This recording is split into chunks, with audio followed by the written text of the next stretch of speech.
အားလုံးပဲမင်္ဂလာပါတာရတဲ့နေလေးတနေ့ပိုင်ဆိုင်ကြပါစေလို့လည်းစုမုံကောင်တောင်းပေးလိုက်ပါတယ်ဒီနေ့ပြောပြပေးသွားမယ့်ရုပ်ရှင်လေးကတော့ Senseless ဆိုတဲ့သိပ္ပံစိတ်ကူးရင်ဟာတာဇာတ်ကားလေးပဲဖြစ်ပါတယ်အကယ်၍ဒီ channel လေးကို subscribe မလုပ်ရသေးရင်လည်း subscribe လုပ်ပြီးတငယ်ချင်းတွေစီကိုပြန် share ပေးကြပါဦးနော်ဇလန်းအစမှာနိုင်မင်းဆိုတဲ့လူငယ်တဦးကိုတက္ကသိုလ်တစ်ခုမှတွေ့ရပြီးတမနက်ခင်းမှာသူဟာဆိုပါတက္ကသိုလ်ကိုလာရောက်လေ့လာကြတဲ့လူငယ်တစုကိုကျောင်းဝန်းအနှံ့လိုက်ပြနေတာတွေ့ရပါတယ်နိုင်မင်းဟာစာပို့တဲ့အချိန်မှအလုပ်လဲလုပ်နေတာမို့အမနက်ခင်းမှာပြာရခတ်နေခဲ့ပါတယ်နိုင်မင်းဟာအဆောင်နေကျောင်းသားတဦးဖြစ်ပြီးအဲ့ဒီညမှာခြေကုံလက်ပန်းကျပြီး TV ကြည့်ရင်အိပ်ပျော်သွားပါတယ်အဲ့ချိန်မှာပဲဖုန်းမြည်တန်လာလို့ထကင်တော့သူ့မိဒေါ်ညိုစစ်တာဖြစ်နေပါတယ်ဒေါ်ညိုဟာသူသားကိုနာမည်ကြီးကုမ္ပဏီတစ်ခုကခေါ်တဲ့အလုပ်တစ်ခုကိုတွားလျှောက်ကြည့်ဖို့အကြံပြုနေပါတယ်ဒါမဲ့အဲ့လိုဟာစိတ်ဝင်စားတဲ့သူများတာမို့ရဖို့မဖြစ်နိုင်ဘူးဆိုပြီးနိုင်မင်းကစင်ကြေးပေးလိုက်ပါတယ်နိုင်မင်းဟာလက်တလုံးမှာဝင်ငွေထွက်ငွေမမျှပဲအကျွေးတွေတင်နေခဲ့တာမို့ဒေါ်ညိုဟာသူသားကိုအလုပ်လျှောက်ကြည့်ဖို့တိုက်တွန်းခြင်းဖြစ်ပါတယ်နိုင်မင်းလည်းချော်လဲရော့တိုင်စင်ကြေးမျိုးစုံပေးပြီးသူ့မိကိုဖုန်းချလိုက်ပါတယ်ခဏကြာမှဖုန်းတစ်ခုထပ်ဝင်လာပြီးတက္ကသိုလ်ကဌာနတစ်ခုဟာနိုင်မင်းကိုကျောင်းလာကပေးဖို့ရက်ကြော်နေပြီမို့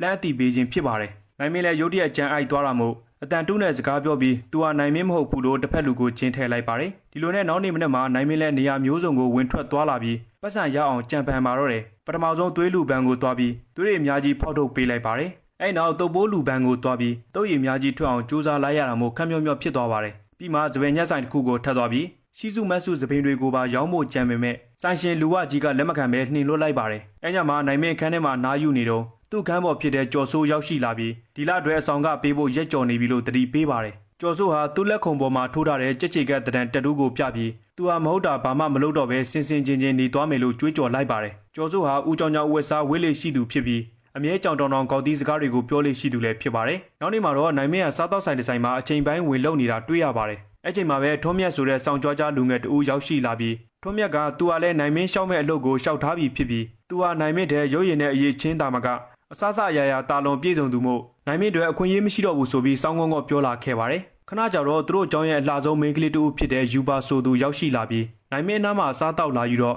နိုင်မင်းလည်းရှက်ကိုရှက်ကန်ဖြစ်ပြီးဦးတီဦးကြောင့်လုံးမိပါတယ်နောက်တစ်ခါမှာတော့နိုင်မင်းက Professor ဦးလာကြီးဆိုသူတင် जा ပို့ချတဲ့စီးပွားရေးသင်ခန်းစာတစ်ခုကိုတက်ရောက်နေပြီးဦးမြင့်ဖေဆိုတဲ့လုပ်ငန်းရှင်တထေးကြီးတူလည်းရောက်လာပါတယ်ဦးမြင့်ဖေဟာနိုင်မင်းနဲ့ထူးမြတ်တို့အလုပ်လာရှောက်ဖို့စိတ်ဝင်စားတဲ့ကုမ္ပဏီရဲ့အကြီးအကဲတဦးဖြစ်ပြီးအဲ့အလုပ်ကြောင့်ကိုလူငယ်တွေကိုဟောပြောပို့ချဖို့ရောက်လာခဲ့ခြင်းဖြစ်ပါတယ်ဦးမြင့်ဖေကသူတို့ကုမ္ပဏီမှာအလုပ်လုပ်ချင်တယ်ဆိုရင်ပညာရေးဆိုင်ရာထိုးချွန်မှုလူမှုနယ်ပယ်ဝန်ဆက်မှုအားကစားလိုက်စားမှုအစရှိတဲ့အရေးချင်းပြည့်စုံမှရမှာဖြစ်ပြီး finalist 9ဦးကိုပမာဏရွေးချယ်သွားမှာဖြစ်တယ်လို့ပြောပါတယ်နိုင်မင်းလည်းတခုကြားပြက်ပြောချင်လို့အမူအရာပြပေမဲ့ဖိုးကြီးကသူ့ဘာသာပဲဆက်ပြောနေပါတယ်ဦးမြင့်ဖေစကားဆုံးပြီးနောက်Professor ဦးလာကြီးကထုံးစံတိုင်းစာဆက်တင်ပါတယ်။အဲ့နောက်နိုင်မင်းဟာရေခဲပြင်ဟော်ကီကစားကွင်းကိုတွားပြီးသူ့ကိုပါဝင်ကစားကွင်းပြုတ်ဖို့အားကစားနည်းပြဦးစိန်မောင်ကိုနဘူးနစာလုံနေပါတယ်။နမော်နမဲထုံးစံတိုင်းနိုင်မင်းဟာဦးစိန်မောင်ရဲ့ကောင်းကိုဟော်ကီဒုတ်တန်နဲ့ခဏခဏရိုက်မိပါတယ်။ဦးစိန်မောင်ဟာနိုင်မင်းကိုကစားကွင်းပြုတ်ဖို့လိုလားပုံမရပဲချီမိုးနေခဲ့ပါတယ်။နိုင်မင်းလည်းဟော်ကီတင်းမော်ကပတိန်ဖြစ်တဲ့သူ့အခန်းပေါ်ကျော်စိုးကိုတွားအပူကပ်ပြန်ပါတယ်။ဦးစိန်မောင်လည်းနားကြီးမခံနိုင်တော့တာကြောင့်နိုင်မင်းကိုဂိုးဆောင်တဲ့နေရာကနေပါဝင်ကစားကွင်းပြုတ်လိုက်ပါတယ်။နိုင်မင်းဟာဂိုးတိချာမဆောင်နိုင်ပဲအလွဲလွဲချော်ချော်တွေဖြစ်နေခဲ့တာမို့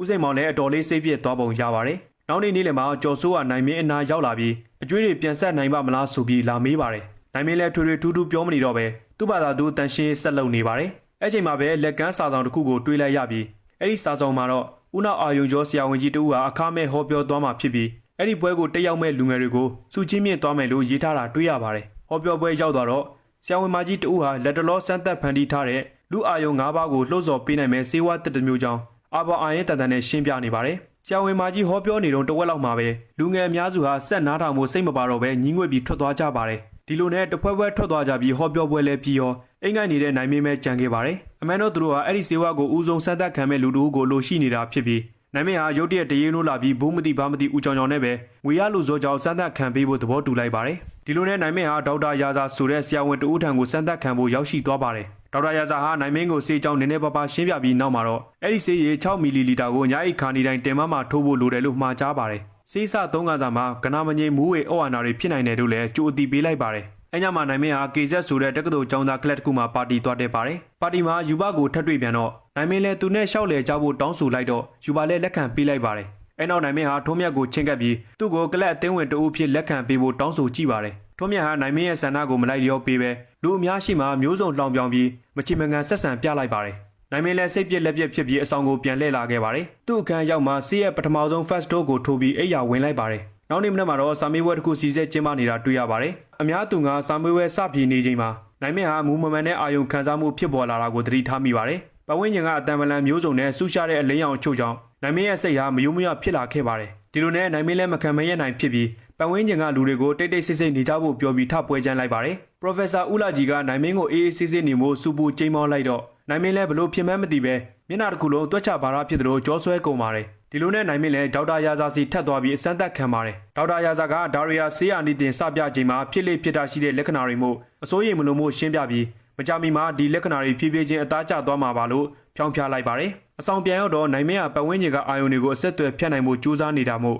ကျော်စိုးလည်းသူ့ကိုကြည့်ပြီးကြောင်အန်းဖြစ်နေပါတယ်နိုင်မင်းဟာကုမ္ပဏီမှာပမာဏရွေးချယ်လိုက်တဲ့စကားတင်း9ဦးထဲမှာမပါလာတာကြောင့်စိတ်မကောင်းဖြစ်နေပါတယ်ကျော်စိုးထွက်သွားပြီးနောက်နိုင်မင်းလည်းသူ့နားနှာခေါင်းမျက်စိတွေကိုပုံမှန်တိုင်းပြန်ဖွင့်ထားလိုက်ပြီးပတ်ဝန်းကျင်ကိုအာယုံခံကြည့်တော့အရင်ကလိုမယိုးမရမဖြစ်တော့ဘဲနေတာထိုင်တာရှိသွားပါတယ်။ဒါပြင်နိုင်မင်းရဲ့အာယုံခံနိုင်စွမ်းဟာပုံမှန်လူတွေထက်အစပေါင်းများစွာထူးကဲတာလွန်နေပြီးသူ့လက်ပွေရာတွေကိုစကန်ဖတ်နိုင်တဲ့အထိစွမ်းဆောင်လာနိုင်ပါတယ်။အဲဒီညမှာဦးမြင့်ဖေတို့ကုမ္ပဏီဟာစကားတင်လူငယ်တွေအတွက်ဂုဏ်ပြုပွဲကျင်းပနေပြီးနိုင်မင်းဟာအဲ့ဒီပါတီပွဲမှာစပိုးအကူအပြည့်အလုပ်ဝင်လုပ်နေပါတယ်။နိုင်မင်းဟာသူ့ရဲ့စူပါပါဝါကိုအသုံးချပြီးဦးမြင့်ဖေတို့လူကြီးတစ်တိုက်ကိုထင်ကြီးသွားအောင်စွမ်းပြနိုင်ခဲ့ပါတယ်။စိတ်မအကောင်းဆုံးရှိတယ်ဒီဇိုင်းကိုထိတ်တယ်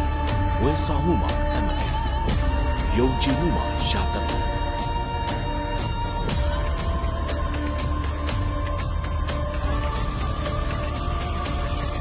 အိမ်မက်တွေကစိတ်ဆိုင်အမြဲထာဝရကံကောင်းခြင်းတွေယူဆောင်လာမယ် Lucky Diamonds စိတ်ဝဲမယ်ဆိုစိန်တို့ရဲ့သခင်စိန်လက်ကားပြီးရင် Lucky Diamonds ကအမြဲကြိုးစိုးနေပါတယ်ဒီလိုနဲ့ကုမ္ပဏီလူကြီးတွေလည်းနိုင်မင်းကိုစက်တမမြောက် Final List ပြေလက်ခံရွေးချယ်ပေးလိုက်ပါတယ်အဲညမှာ KZ Club ကိုတွားတော့ကုမ္ပဏီကြီးကဲတွေဟာနိုင်မင်းကိုလိုက်လိုက်လဲကြိုးစိုးကြပြီးအသင်းဝင်တအုပ်ဖြစ်လက်ခံပေးလိုက်ကြပါတယ်ထုံးမြတ်ကတော့မနာလိုမရှုစိတ်ဖြစ်ပြီးဂျယ်လီတွေနေပါတယ်ဒီချိန်မှာပဲယူပါဟာသူ့တငယ်ချင်းမင်းကလေးတူဦးနဲ့အတူပါတီကိုရောက်လာကြပါတယ်နိုင်မင်းဟာသူ့ရဲ့စူပါပါဝါကျေးဇူးကြောင့်ယူပါအမျိုးသမီးတက်ဆင်ခန်းထဲမှာပြောနေတဲ့စကားတချို့ကိုကြားခွင့်ရလိုက်ပြီးယူပါဟာထက်မြက်ပြီးကျင်နာတတ်တဲ့မျိုးသားတဦးကိုလက်တွဲပေါ်အဖြစ်အလိုရှိတယ်လို့သိရပါတယ်မင်းကလေးနှစ်ယောက်ထွက်လာတော့နိုင်မင်းလည်းဥရဖယာသွားနှုတ်ဆက်ပါတယ်အဲနောက်သူ့ရဲ့စူပါပါဝါဆန်နဲ့ယူပါရဲ့ရင်မွေးရင်နှံ့ကိုအာယုံခံကြည့်ပြီးရင်မွေးအကြောင်းတိကျပြောပြလိုက်တော့ယူပါလည်းသူ့ကိုထင်ကြီးသွားပုံရပါတယ်ဒီလိုနဲ့ယူပါဟာနိုင်မင်းနဲ့အတူသူ့ဆောင်ကိုပြန်ပါတယ်လမ်းမှာထွေရလေးပါစကားပြောလာခဲ့ကြပြီးအဆောင်ပြန်ရောက်တော့ယူပါကနိုင်မင်းကိုနောက်နေ့မှဒင်နာသွားစားကြဖို့ချိန်လိုက်ပါတယ်အဆောင်ပြန်ရောက်တော့နိုင်မင်းကတန်းစင်ကန်းထဲမှာသူ့တင်မသူစေးထိုးနေပါတယ်အဲ့ဒီမြင်ကွင်းကိုမြင်သွားတဲ့ကျော်စိုးကတော့နိုင်မင်းဟာအကျွေးတွေလဲပေးနစ်ပြီးဆေးဆွဲနေပြီလို့ထင်သွားပြီးစိတ်မကောင်းဖြစ်နေပါတယ်။နောက်နေ့မှာတော့နိုင်မင်းဟာ ice hockey ကစားကွင်းသွားပြီးလှလှပပကျွမ်းကျွမ်းကစားပြလိုက်တာမို့ဦးစိန်မောင်လည်းအံ့ဩသွားပုံရပါတယ်။ဒါအပြင်ရာဘာပြားတစ်ခုလေထဲမှာလွင့်ပြန်လာတာကိုအာယုံခံမိပြီးအချိန်မီဖမ်းပြလိုက်ပါတယ်။ဦးစိန်မောင်လည်းနိုင်မင်းရဲ့အစွမ်းစားကိုကျွတ်သွားပြီးနိုင်မင်းကိုဂိုးဆောင်ခွင့်ပေးလိုက်ပါတယ်။ဒီကောက်မှာတော့နိုင်မင်းကအရင်ကလိုလွယ်လွယ်ချော်ချော်မဖြစ်တော့ပဲတစ်ဖက်ကသွင်းသမျှအလုံးတိုင်းကိုပိုင်နိုင်ဖမ်းပြနိုင်တာမို့အားလုံးကထင်ကြီးလေးစားကုန်ကြပါတယ်။နောက်တစ်ခါမှာတော့သူတို့ကျောင်းကအခြားကောလိပ်ကျောင်းတစ်ခုနဲ့ ice hockey ပြိုင်ပွဲကစားကြတာတွေ့ရပါတယ်။နိုင်မင်းဟာထုံးစံတိုင်းဂိုးဆောင်မှုတာဝန်ပေးခံရပြီးတစ်ဖက်အသင်းကသွင်းသမျှဂိုးတိုင်းကိုပြန်လည်ခုခံနိုင်ခဲ့တာမို့သူတို့ကျောင်းဟာပွဲစဉ်သမိုင်းတစ်လျှောက်မှာပထမဆုံးအကြိမ်ပိုဆွဲသွားခဲ့ပါတယ်။ဒီလိုနဲ့ဦးစိန်မောင်ပါဝင်လူတိုင်းဟာနိုင်မင်းကိုတောင်းဖျချီးကျူးဂုဏ်ပြုကြပါတယ်။နောက်နေ့မနက်မှာနိုင်မင်းကဦးမြင့်ဖေကုမ္ပဏီမှာအလုပ်လျှောက်ဖို့အင်တာဗျူးသွားဖြေခဲ့ပါတယ်။နိုင်မင်းဟာသူ့ရဲ့စူပါပါဝါကျေးဇူးကြောင့်သူ့ရှေ့ကထုံးမြတ်ဖြေသမျှကိုခိုးနားထောင်နိုင်ခဲ့ပါတယ်။ထုံးမြတ်ထွက်လာတော့နိုင်မင်းဟာထုံးမြတ်မေးကြံခဲ့တဲ့အကြောင်းအရာတစ်ခုကိုပြန်ထောက်ပြနိုင်ခဲ့တာမို့ထုံးမြတ်ရောဦးမြင့်ဖေပါအံ့အားသင့်ကုန်ကြပါတယ်။နိုင်မင်းလည်းအင်တာဗျူးဖြေဖို့ဝင်သွားပြီးသူဟာဦးမြင့်ဖေမျှော်မှန်းထားတာတဲ့ပိုတော်တဲ့သူပါလို့စကားဦးတန်းလိုက်ပါတယ်။ဦးမြင့်ဖေကသူတို့ကနောက်9ရက်ကြာမှ finalist တူကိုရွေးချယ်စီစစ်သွားမှာဖြစ်တယ်လို့ပြောပြီးနိုင်မင်းကို basketball ပွဲလက်မှတ်တစ်ခုကိုထုတ်ပေးပြီးဥပဒန်းဆိုတဲ့လုပ်ငန်းရှင်တူနဲ့တွားတွေ့ဖို့ကြံပေးပါတယ်။ဒါအပြင်ဦးလူမောင်ဆိုတဲ့တထေးတူနဲ့လည်းယဉ်နှီးဖို့လိုတယ်လို့ပြောပါတယ်။အဲညရောက်တော့နိုင်မင်းကယူပကိုသူ့ဆောင်ကိုခေါ်ပြီးတင်နာဖိတ်ကြွေပါတယ်။နိုင်မင်းဟာတစ်ဖက်အခန်းမှာကြော်စိုးတီတိုးရွတ်နေတဲ့ကြပြတပုတ်ကိုခိုးနားထောင်ပြီးယူပကိုပြန်ရွတ်ပြလိုက်ပါတယ်။ယူပလည်းကြွေသွားပုံရပြီးနိုင်မင်းကိုအကျဉ်းနာပေးလိုက်ပါတယ်။အဲ့နောက်ခီးမလုံခင်သူတို့နှစ်ဦးလည်းကိုယ့်အရှင်ကိုတတ်လိုက်ကြပါတယ်။နောက်နေ့ညမှာနိုင်မင်းကယူပကိုသူ့အိမ်ကိုခေါ်သွားပြီးမိသားစုဝင်တွေနဲ့မိတ်ဆက်ပေးပါတယ်။ဒေါ်ညိုဟာယူပကိုချွေးမတော်ဖို့အတော်လေးသဘောတွေ့မနှောခွေနေပုံရပါတယ်။မပြန်ခင်မှာနိုင်မင်းကသူ့မိကိုအိမ်သုံးစရိတ်တွေပတ်စံအချို့ပေးရခဲ့ပါတယ်။အဲ့နောက်နိုင်မင်းကအဆောင်ပြန်ရောက်တော့ထုံးစံတိုင်းဆေးထိုးဖို့ပြင်နေတာကိုတွေ့ရတော့ကျော်စိုးလည်းအလိုမကျဖြစ်ပြီးဆေးအာနီးတင်ကျောင်းကိုဆက်စုပါတယ်။နိုင်မင်းလည်းဒီဆေးကသူ့ကိုရွှင်လန်းတွက်ကြစေတာမို့သုံးဆွဲမိဝဲနေရတာဖြစ်တယ်လို့လိန်ပြောလိုက်ပါတယ်။ကျော်စိုးယုံသွားအောင်လို့ဆိုပြီးဒီတစ်ခေါက်မှာဆေးကို2ကြိမ်ပေါင်းထိုးပြလိုက်ပါတယ်။နောက်နေ့မနေ့အိယာနိုးချိန်မှာနိုင်မင်းဟာခြေလက်တွေထုံကျင်နေသလိုခံစားနေရပြီးဟန်ချက်မထိန်နိုင်တော့ပဲကျမ်းမြေပေါ်လဲကျသွားပါတယ်။ကျော်စိုးလည်းသူ့တငယ်ချင်းဖြစ်ကိုတွေ့ပြီးအရေးပေါ်ဆေးပွဲကိုဖုံးဆက်ပြီးအကြောင်းကြားလိုက်ပါတယ်။နိုင်မင်းဟာသတိပြန်ရလာခြင်းမှာပဲဒေါက်တာရာဇစီသွားပြီးအကျိုးကြောင့်ရှင်းပြလိုက်ပါတယ်။ ဒေါက်တာရာဇာကနိုင်မင်းဟာဆေးအိုဗာကြောင့်အာယုံ၅ပါးကအချို့အာယုံတွေတလဲစီရပ်နာတာဖြစ်တယ်လို့ရှင်းပြပါတယ်ပုံမှန်ပြန်ဖြစ်ဖို့ဆိုအိယာထဲမှာ3ရက်လောက်နားယူဖို့လိုတယ်လို့လည်းပြောပါတယ်ဒါမဲ့နိုင်မင်းဟာလာမယ့်ရက်ပိုင်းအတွင်းမှာနောက်ဆုံးအင်တာဗျူးတွေစာလေးလာရမှာဖြစ်တာမို့ကြံရမရဖြစ်နေပါတယ်နောက်တစ်ခါမှာတော့နိုင်မင်းဟာအားကစားရုံတစ်ခုကိုရောက်ရှိသွားပြီးဦးမြင့်ဖေးဥပတန်းတို့ဘေးမှာထိုင်ပြီးဘတ်စကက်ဘောကစားပွဲကိုကြည့်ရှုနေခဲ့ပါတယ်ခဏကြာတော့ဦးလူမောင်ဆိုသူရောက်ရှိလာပြီးနိုင်မင်းဟာသူတို့ကြားမှာကျုံကျုံလေးထိုင်နေရပါတယ်အဲ့ချိန်မှာပဲနိုင်မင်းဟာရုတ်တဲ့နားအကြအာယုံတွေထုံထိုင်းသွားပါတယ်နိုင်ငံတော်သချင်းဖွင့်ချိန်မှာပြည်သက်ထဲကလူတိုင်းဟာမတ်တက်ထားရပြီးအလေးပြုကြပေမဲ့နိုင်မင်းဟာဘာမှမကြားရပဲဘီယာသွားယူဖို့ထားကြတယ်လို့ထင်သွားပါတယ်အဲ့နောက်မျက်စိအမြင်တွေလည်းဝေဝါးကုန်ပြီးထိုင်ကုန်မတိုင်မိပြန်ပါတယ်ဦးကြောင်ကြောင်လေးလုံးနေတဲ့နိုင်မင်းကိုကြည့်ပြီးဦးလူမောင်ဟာပွဲကျနေပါတယ်အဲ့ချိန်မှာပဲထွားချိုင်းတန်မာတဲ့ဘက်ဆက်ဘောကစားသမားကြီးတူဟာနိုင်မင်းကိုကင်ပေါက်ပွေ့ချပြီးကွင်းထဲကိုပြစ်ချလိုက်ပါတယ်အပြန်လန်းရောက်တော့ကားထဲမှာဦးမြင့်ဖေဟာနိုင်မင်းကိုစိတ်ပြစ်မသွားပဲရှေ့ဆက်ရွေးချယ်ဖို့စဉ်းစားသွားမယ်လို့ပြောခဲ့ပါတယ်အဲ့ညမှာသူတို့အဆောင်ကိုသစိမ်းမင်းကလေးတူဝင်လာတာမို့ကြော်စိုးလဲကြောက်လန့်တကြားဖြစ်သွားပါတယ်အဲ့ဒီမင်းကလေးဟာယူပါရဲ့တန်းပေါ်ဖြစ်တဲ့ခိုင်ခိုင်ဆိုသူဖြစ်ပြီးခိုင်ခိုင်ဟာအခန်းထဲရောက်ချင်းမှာပဲနိုင်မင်းကိုရီလာမြောင်းပေးစကားတွေပြောပါတယ်ဒါပေမဲ့နိုင်မင်းဟာဆေးရှိန်မပြည့်သေးတာကြောင့်ခိုင်ခိုင်ပြောသမျှကိုတဲတဲကွက်ကွက်မကြားရပဲဇဝေဇဝါဖြစ်နေပါတယ်အဲ့နောက်ပွင့်လင်းရဲတင်းလုံးနဲ့ခိုင်ခိုင်ဟာနိုင်မင်းရဲ့နားကိုကတ်လာပြီးတပွဲတလန်းအကဲဆန်းမှုပြင်ပါတယ်နိုင်မင်းဟာရုတ်တရက်အမြင်တွေဝေဝါးလာပြီးပတ်ဝန်းကျင်ကိုကောင်းကောင်းမမြင်ရတော့ပါဘူးတကိုယ်လုံးလည်းထုံကျင်နေပြီးအာယုံခံစားလို့ကိုမရတော့ပါဘူးခိုင်ခိုင်လည်းအရေးကောင်းမှသုံးစားမရတဲ့နိုင်မင်းကိုစိတ်ကုံသွားပုံရပြီးအခန်းထဲကနေထွက်သွားပါတယ်ခဏကြာတော့ယူပါဟာအဲ့ဒီခန်းထဲကိုဝင်လာပြီးကျမ်းမြင်ပေါ်မှာအတွင်းခံပေါင်းမီနဲ့လဲလျောင်းနေတဲ့နိုင်မင်းရဲ့အဖြစ်ကိုမြင်ပြီးစိတ်ပြက်လက်ပြက်နဲ့ထွက်ခွာသွားပါတယ်ခဏကြာတော့ကျော်စိုးကအရေးပေါ်ဆေးအကူတွေကိုခေါ်လာပြီးသူတို့လည်းနိုင်မင်းသတိပြန်ရလာအောင်အမျိုးမျိုးစူးစမ်းကြည့်ကြပါတယ်ဘိန်းလွန်သွားပြီးသတိမေ့နေတယ်လို့ထင်ပြီးဘိန်းပြူဆေးပြန်ထိုးဖို့လုံးနေကြတော့မှပဲနိုင်မင်းဟာရုတ်တရက်သတိပြန်ရလာခဲ့ပါတယ်နိုင်မင်းလည်းစိတ်ဆိုးမှန်ဆိုးဖြစ်ပြီးကျော်စိုးကိုရန်တွေ့ပါတယ်အဲ့နောက်ဖြစ်ချောင်းကုံစင်ရှင်းပြပေမဲ့ကျော်စိုးကတော့နိုင်မင်းစကားကိုယုံကြည်ပုံမရပါဘူးအဲ့နောက်နိုင်မင်းလည်းကေဆက်ကလပ်ကိုရောက်သွားပြီးထွန်းမြတ်ဟာနိုင်မင်းကိုလူသူရှိမှရှစ်ခွဲကျင်တာကြောင့်အရသာအဝင်ဆိုးတဲ့ရမကာတစ်ခွက်ကိုတိုက်ပါတယ်ဒါပေမဲ့နိုင်မင်းဟာအဲ့ဒီရက်ကိုတကြိုက်တည်းမောပြလိုက်တာမို့အလုံးကအံအားသင့်ကုန်ကြပါတယ်အဲ့နောက်ထွန်းမြတ်ဟာနိုင်မင်းကိုဝေရမှောက်ခိုင်းပြီးခြေထောက်တွေကိုအကြိမ်ကြိမ်ရိုက်ပေမဲ့နိုင်မင်းဟာဆေးချိန်ကြောင့်ထုံနေတာမို့ဖြုံတော့မဖြုံခဲ့ပါဘူးနောက်တနေ့မနေ့မှာထုံးစံတိုင်